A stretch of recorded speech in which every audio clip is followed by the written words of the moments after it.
കോഴിക്കോട് മുക്കത്ത് ധനകാര്യ സ്ഥാപനങ്ങളിലും ബാങ്കുകളിലും മുക്കുപണ്ടം പണയം വെച്ച് ലക്ഷങ്ങൾ തട്ടിയ പ്രതി പോലീസ് പിടിയിൽ.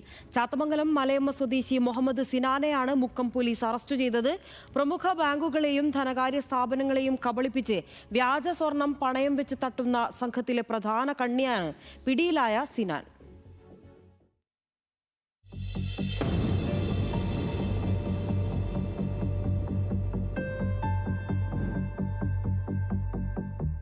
ഇക്കഴിഞ്ഞ മെയ് 25-നാണ് കേസിനാസ്പദമായ സംഭവം.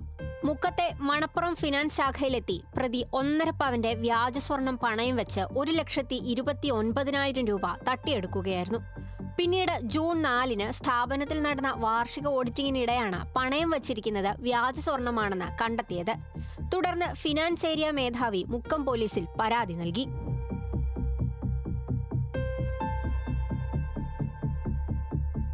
ജൂൺ 23-ന് കേസെടുത്ത പോലീസ് പ്രതിക്കായി തിരച്ചിൽ നടത്തി വരികയായിരുന്നു. ഒടുവിൽ പ്രതി ചാത്തമംഗലം മലയമ്മയിലെ വീട്ടിലുണ്ടെന്ന രഹസ്യ വിവരത്തെ തുടർന്ന് ഇന്ന് പുലർച്ചെയോടെ പോലീസ് വീട് വളയുകയും ഇയാളെ സാഹസികമായി പിടികൂടുകയുമായിരുന്നു.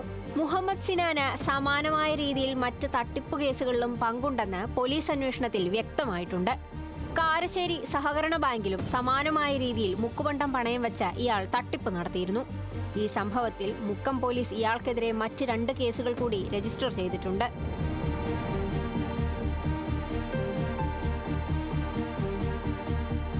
ബാങ്കുകളെയും മറ്റ് പണമിടപാട് സ്ഥാപനങ്ങളെയും ലക്ഷ്യമിട്ട് വ്യാജ സ്വർണം നിർമ്മിച്ച് നൽകുന്ന വലിയൊരു റാക്കറ്റ് തന്നെ ഇതിനു പിന്നിൽ പ്രവർത്തിക്കുന്നുണ്ടെന്നാണ് പോലീസിന്റെ പ്രാഥമിക നിഗമനം. പ്രതിയെ സഹായിച്ചവരെക്കുറിച്ചും തട്ടിപ്പ് സംഘത്തിൽ കൂടുതൽ പേർക്ക് പങ്കുണ്ടോ എന്ന കാര്യത്തെക്കുറിച്ചും മുക്കം പോലീസ് വിശദമായ അന്വേഷണം ആരംഭിച്ചിട്ടുണ്ട്.